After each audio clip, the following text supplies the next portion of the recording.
that's the reason why like Croc is doing so well. That's the reason why Skellige has so many lists in my snapshot. It's because like they're able to like be consistent. Yeah, right on.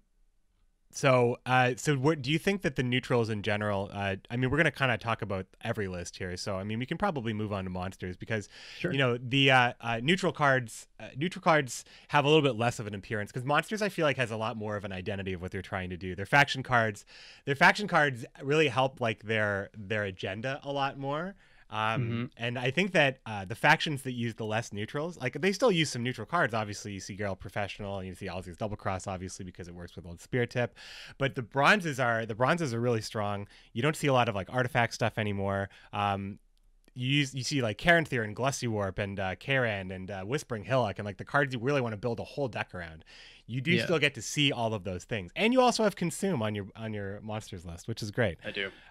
So talk to me about monsters, really, and talk to me about how you feel about the faction in their identity. So I agree with you completely there. That like monsters feels like they're the best designed, in my opinion, of like all the factions. Just because like I feel like every bronze like synergizes with another bronze. Like every gold like helps that bronze core, and that's something that I remember seeing Consume, like old Consume, do really well. Like greedy Consume being like really good at just like attaining a ton of value for round 3, like consistently putting that out regardless of I was going to say mulligans there, but then I realized that we're talking about old Gwent, not new Gwent. So I really enjoy the fact that a lot of these lists kind of have like only monster bronzes and mostly just monster cards and barely any neutrals. However, I do think that the meta right now is holding them back as well, in addition to lack of mulligans and Erika's Queen. The fact that there's just like so many pings like you're able to do in one turn means that like a monster's whole turn is like almost completely negated by the fact that like I think can hit anything down to 0, right? Like almost every single Scoia'tael card like deals damage to something, so it's so easy to remove an engine. And there's no way for Ericus to like really stick on the board because of it, and so I think they're having a really hard time, in addition to the fact that they just need a ton of engines to like sit on the board in order to like attain their maximum value. So that's Consume in particular. I think another issue is that the Giants deck, although I think it's one of the coolest decks right now. It's very straightforward. It's point slam Big at its units, finest right now. Big units, Thrive cards, Old Spear Tip, Ghouls eating Old Spear Tip, eating Goliath, eating Young Spear Tip, as I call the Old Spear Tip asleep. Weavis Incantation eating Spear Tip for like or just eating any of those giant bodied cards. This list has been super strong, really. So like where has the meta kind of cracked this deck here? So I think this deck is starting to rise again in popularity because Lemons is losing popularity right now, I would say. I think it was very hindered when Lemons was around because it was basically just almost a complete counter if you knew how to play him correctly. But now it's like, okay, you have Thrive units, which means that you're boosting constantly, which means that you're not too worried about getting a lot of Bloodthirst on you. You have very large units, so only one Igni is not going to do that much damage against you, right? Like someone has to pull off like 3 Ignis in order to actually like keep up with you in points. You have big units, you have small units. Your opponent's Aithne and Shiro combo like has trouble like lining up all of them at the same time because they're so disparate in points. Like I think it's a really strong. It's turning into an even stronger list than I think it was before, and I think that's really great. But I kind of wish that monsters would have another deck to match it in strength right now. I mean, I think that the Death Wish. Now, one thing that is not on your list here, which has been rising in popularity, I've seen is Death Wish, Eridan Death Wish, but also I think that Elder Elder seems really strong, right? Elder seems like he's almost like Morvran in that the floor for him is usually like an egg, so it's like 5 points, which is better than Morvran's floor, or ceiling, I should say.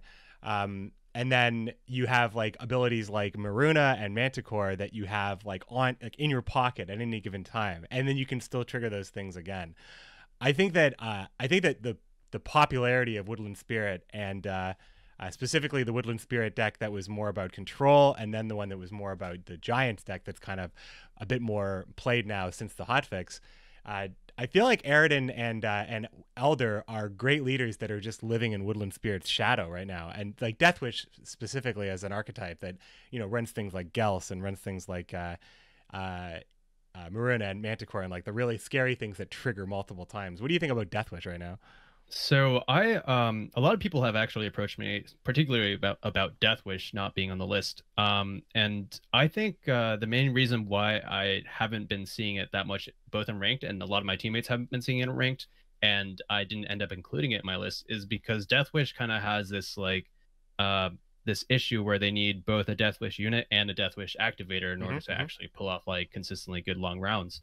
And so they're able to do really well in the first round, and Aridin Deathwish in particular can have a really scary third round if they're able to find gills and then protect it with immunity. But two gills that does rely on you drawing gills, first of all. It relies on you winning round one and having a long enough round three to pull off all the points that you're able to get. And if you do get stuck in a short round, like Deathwish has a lot of trouble like keeping up with a lot of these other points. Like Ithne and Croc control lists are so good at just like, I don't know, on average, dealing 5 points a turn or something, right? No, not dealing. That's wrong, actually. Just having a good amount of average damage points per turn. Yeah. Thanks to their finisher and just like setting up for them. And Deathwish is unable to like keep up with that sort of thing, especially if their own engines are kind of dying and their bronze or gold like Deathwish activators just come down as they're lonesome selves without any Deathwish units to hit.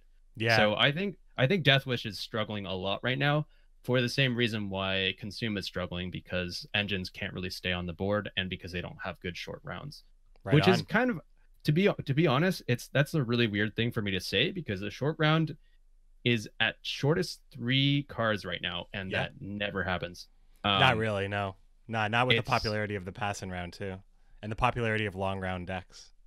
The popularity of a short round 2, and also the amount of cards that you're drawing. Like if we were in old Gwent, like I think there would be a lot more opportunities for very, very short rounds, and having one single finisher with proactive amount of points is a lot more important. Right now, that doesn't matter nearly as much, because if your opponent has last say, they're usually able to like deal more damage than you are, especially in control matchups. And I think that's why I'm really excited for Armor. I'm going to plug that again. I mean, I want to see it back in the game too. It's going to really skew things though. Like it's like a balancing point. I feel like it's very like, if you like adding armor to the game in general, like just some units have armor that don't, or having a faction that cares about it, or having a leader that cares about it specifically, or sorry, an archetype that cares about it. However it's introduced into the game, I hope it's not sectioned off. Like I hope that it's still something that can be used like to help to help a unit survive maybe, but not give it the points that like the body is providing, but also you keep it on the low side, because otherwise it would be too strong, but you can't make it too vulnerable, otherwise it's useless. That's like where armor can help a little bit, right? That's what made for sure the Boosty Boys, the Renadian Idolax, that's what made them like superstars, because they could survive a Thunder with full test back in the day, vintage Gwent. So that's like the kind of stuff that really like that's how thin the line can be. Just that one extra surviving point when you can help a card out and make it live.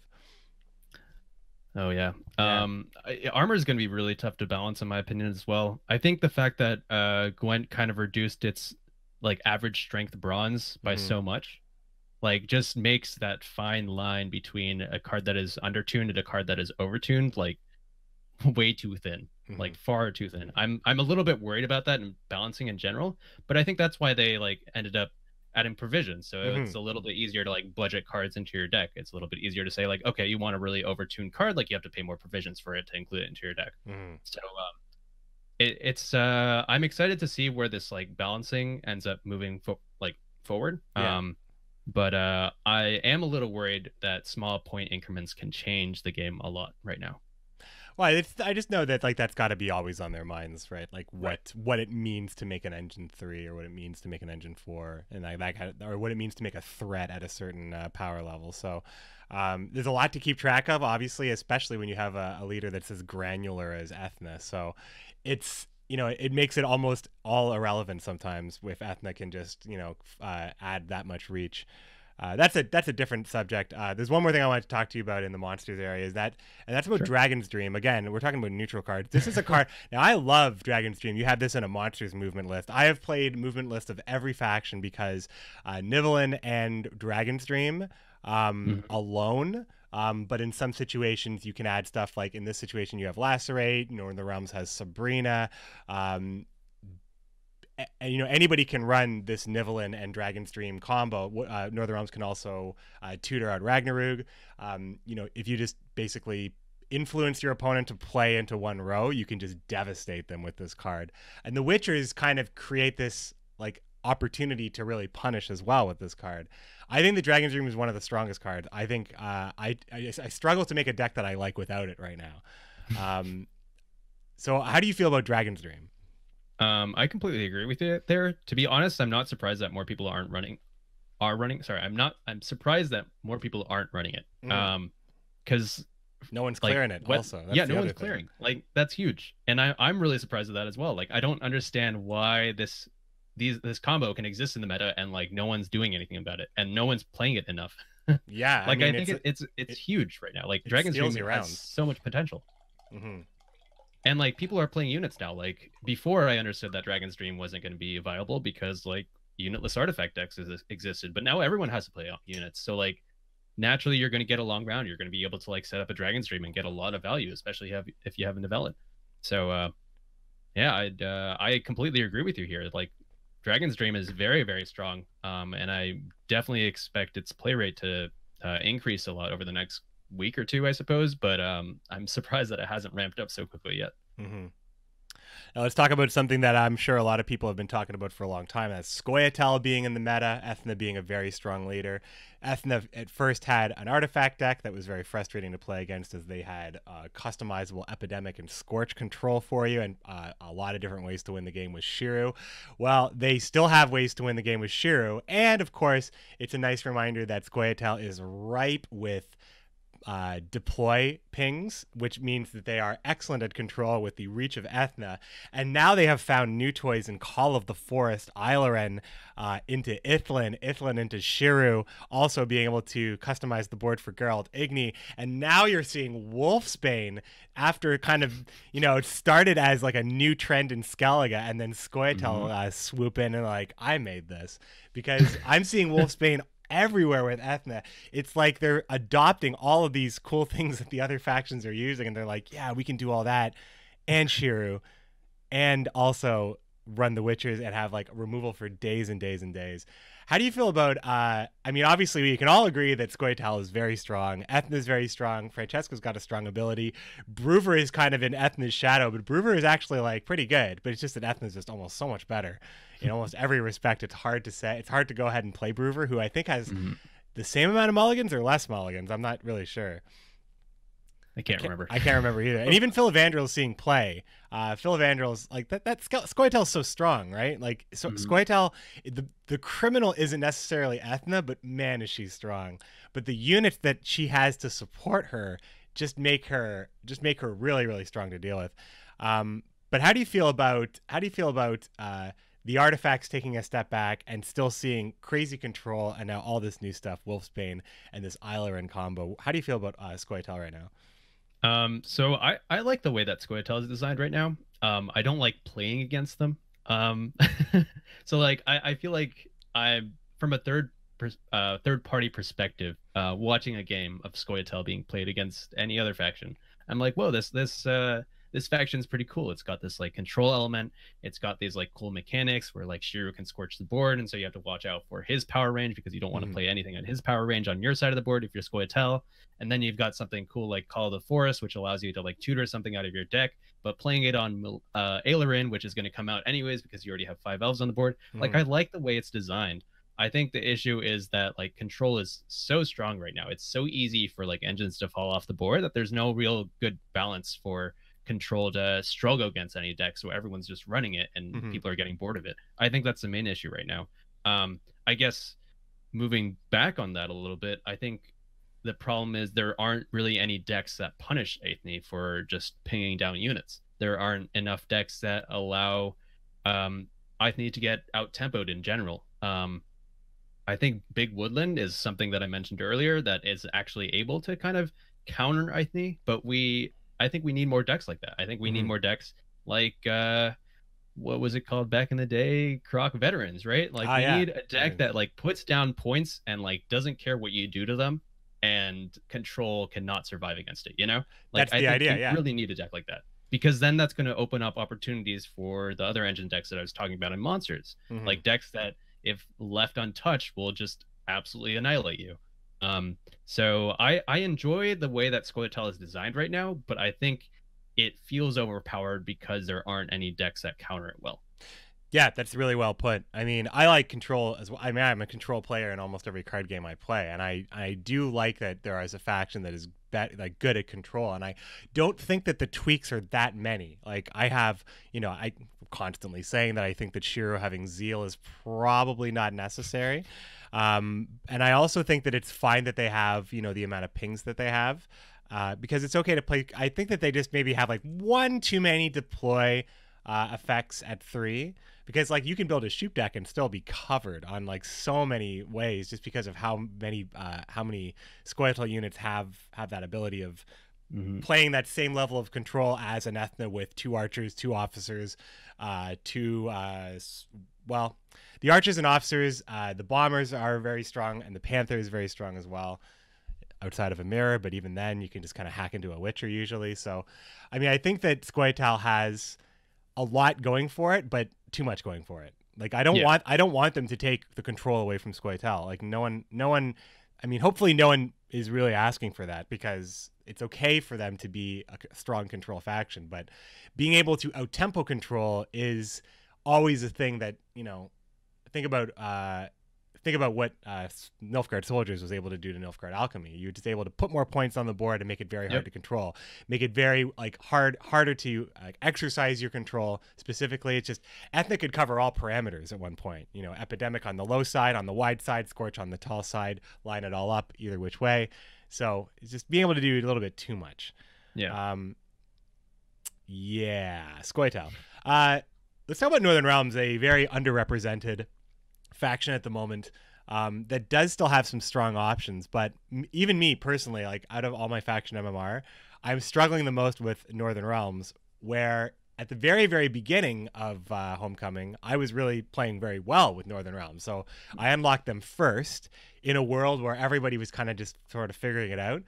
And now I feel like Northern Realms is a little bit harder to play. You have Draug lists in here, or I should say you lead things off with a Draug list. So this Mm-hmm. full test Draug list, where does this stand against the Ethnas and the Krokon Crates of the world? That's a good question. I haven't played enough of this list to really know how well it does against Ethne. Okay. I know that a lot of my teammates run a list similar to this. I included Lord Bushwook's list underneath it, which doesn't run Drog, but has a very similar shell. Mm-hmm. I think it's very, very strong in the right pilot's hands. You're able to put down engines that you kind of activate immediately, which is kind of essential against all these control decks. Mm-hmm. And it kind of allows you to also swarm the boards with these commandos, and in the Drog version case, like kind of create revenants, which can be huge in a long round. So I think it has a lot of strengths. It covers a lot of weaknesses that some of the other lists have. Like Ike is huge against Big Woodland, right? Like he can just immediately destroy a unit that's above 8. Mm-hmm. I think above 10, 8 or 10, I forgot. It's 8 now. Yeah, it's 8. Okay. Was it 10 before? Is that why I'm confused? I think it was. I think there was. There. I think in the open PTR, like him and Geralt Professional. Or sorry, not Geralt Professional. Geralt of Rivia. Vanilla. Yeah, yeah. They were at a 10. They were at a 10, and it was harder to find a unit at 10, right? So they didn't feel like they were very good units. Right. And I also think like Ada did 10 damage, and Harold did 10 damage. So like the 10 became like a bad number at some point in the PTR, and on both the high and the low end. Right, right. I think this list is very, very interesting to watch people playing. I've watched like several people play this, and I think Pavetta is one of my favorite cards in this list. Yeah. I know when Golden Froth was still a thing, I was playing this kind of abuse deck with the commandos and with Pavetta to like use Zoltan several times, use my Golden Froths on like a pretty full row in one turn. Mm-hmm. And so I was really enjoying that combo. And now like Pavetta's found her usefulness in this Drog list, and I think it's really, really potent. Yeah. I can't unfortunately go much deeper than that because I haven't played it that much myself. Well, I've been playing a fair amount of DrGrrr like off and on, and I think it's just really. I think that there are a lot of really cool, consistent ways to kind of flood your board with humans, and not every list that you have listed does have it. No, Like your no, no. dem event Yeah. list has Vernon. Like I believe in Vernon for DrGrrr because like Vernon is just a really Vernon Roach, aka the old DJ, Dijkstra. Him being able to put two cards on the board creates two threats, two things that require removal, two things that you can use for Drow because you fill your deck with human beings. Um, Running the Temerian Drummer and getting the commandos out without having to use full test at all. That kind of stuff is really cool. Of course, the Kidweni Revenants being all over the place, running Sabrina Glevizig at 1 strength and potentially having 3 or 4 Kidweni Revenants that your opponent has to somehow stop, or they'll just lose because Draug has created all these Revenants. And I'm currently working on a list that's running Renew right now that gets you the double Draug. And instead of Royal Decree, running Alzur's Double Cross, so you can always get Draug from, and you get it kind of at a discount. So you kind of always use ADC for Draug, and I'm not even sure I think Henselt might actually be the leader for this because you can use Henselt, you use Draug and Henselt to secure a round, and you bring Draug back with Sabrina for the 3rd round. I think Interesting. that's like my next big push. I think I gotta put like 10 games into casual before I'm super comfortable with it. But I think like current Homecoming Gwent really feels like I need to test a lot more before I take it on ranked, because the stuff on ranked right now is just filthy. Like the stuff that's strong right now is just washing all over the place. Yeah, I agree. Yeah.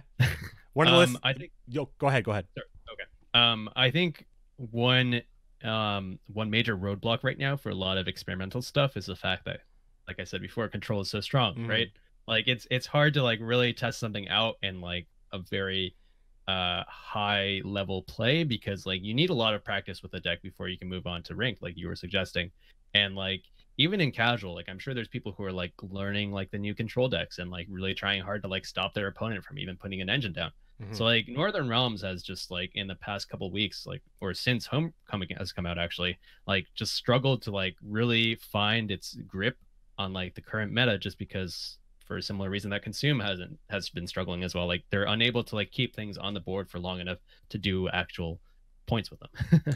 Yeah, they're missing like a lot of like strong deploy cards. I think like that's another thing. Like you are kind of forced to put like some vulnerable card into your deck because there's not a lot of like options where I mean it's kind of like where a faction falls down, the neutral cards are kind of picking it up, and where the neutral cards are very strong and relevant, they are just doing like a lot of extra work. Like that's where the in the high mulligan and very consistent deck situation where the Unicorn and Kyrenex get like crazy good for Skellige. Northern Realms is kind of leaning on that. In King, like full test is usually running like say Synthesis Blaze or Akvist. Like they see a lot of play with Northern Realms especially, but they still see a lot of faction representation because the neutral bronzes aren't good enough really to even stand up to Northern Realms bronzes.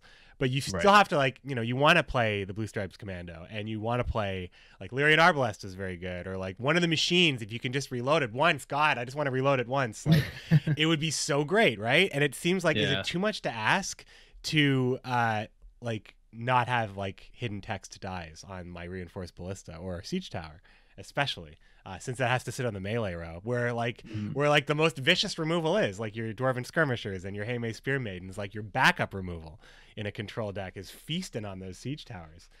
That's just kind of the stuff. And like Anna Strenger, good luck, never keep her alive. Yeah. I mean, I think people have slowly been finding a tiny bit of success. I think DG Thunderer, I included his list here, has been finding success in just like playing too many engines for your opponent to deal with. Yeah. I know that's like a strategy that works well against Croc right now. Maybe not as well against Ithne because Ithne just kind of has like too much control. But against lists that kind of want to keep units on the board and then deal a lot of damage to them later, like keeping something as scary as Foltest Sprite on the board basically loses you with a round. Like there's no way around that. Like these machines are going to destroy you if they like stick. So I think if you just have too many engines, we're getting to that point where like people have kind of like realized like, all right, like locks don't really work that well. Like let's just like remove something from the board. If something is high enough where it can't get removed, then it becomes a huge threat, and a lot of people aren't necessarily prepared for that. So I think in the near future, I think these like very um, heavily driven engine decks. That's not really what I wanted to say. Heavy engine decks Well, are engines are driven. going to like, I guess, yeah, to drive engines to the battlefield or something, right? Yeah, that's push right. them. I don't know. They're going to see a little bit more play, but it's going to take a lot of like optimization to really see them like find success. Mm-hmm. I like one of these lists here, the boosting King Full Test list. There's two things I wanted to say. This deck list is an interesting build because it's built very low to the ground because it has to accommodate Commander's Horn, which is a very expensive card. So I mean, I've been finding, and I feel like Skellige is kind of, since Skellige faction golds like top out at 10, and they often don't necessarily need to go any higher than that to get kind of good supportive cards. Skellige is like kind of turning into sort of like a mid-range curve deck that has like a lot more like fairly powerful cards, but no like extreme cards like Old Spear Tip, like where, you know, Old Spear Tip for its value like gets you so much, gets you the play, gets you the kind of the pseudo resurrection from Ghoul. Commander's Horn in a post Froth nerf world, very expensive card, and it actually creates, you know, a card where 14 is the high card, and then from there it drops to 9 just so it can fit in like a fair amount of like fairly strong golds. Also, shout out to Botchling making an appearance in a number of these lists. I love Botchling. Oh yeah, I think it's a great card. I agree with you. Like, I just, you know, I want to play it all the time, and I don't even care if it doesn't work sometimes. Like, it's hard to remove because he can heal himself. It can heal itself. I don't know. I love Botchling.